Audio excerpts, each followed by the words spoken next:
ከእንግዲህ ቆሜ አልጠብቅሽ፣ ትዕግስት የለሽም።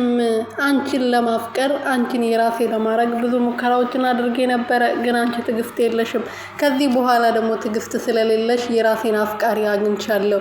አንቺም በመንገድሽ ኖሪ፣ እኔም በመንገድ እኖራለሁ እያለ እንግዲህ አብርሃም ደግሞ ዛሬ የሩትዬ ፎቶ ለጥፎ አይታችሁታል። ሳቁ ራሱ እየመጣ ነው በራሱ ማለት ነው። እሱ ራሱ በመዝፈኑ ሳቁ እየመጣ ነው፣ ድራማ መሆኑ ስለሚያውቅ ማለት ነው ራሱ ላይ ወይኔ መድኃኒዓለም። ምክንያቱም ቪዲዮ እየታየለት አይደለም። አይታችኋል። ከትላንት ወዲያ የሄርሜላ ቀለበት ያደረገው ፎቶ መጨረሻ ላይ አጠፋው ቪዲዮ ማለት ነው።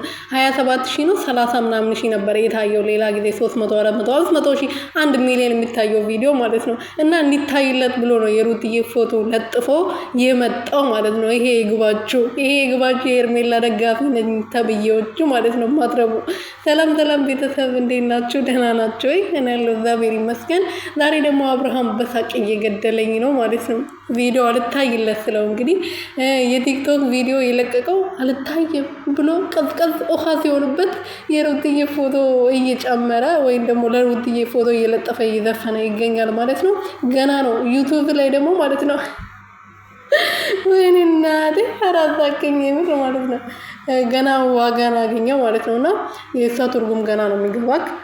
ደግሞ ቀረባት እንጂ አልቀረችብህም። እሺ ምንድን ነው የሚባለው?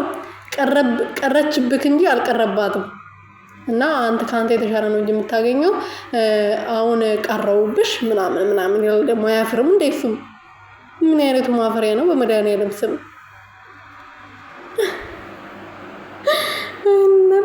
ኧረ በዛግ ነው የገደለኝ ጌታን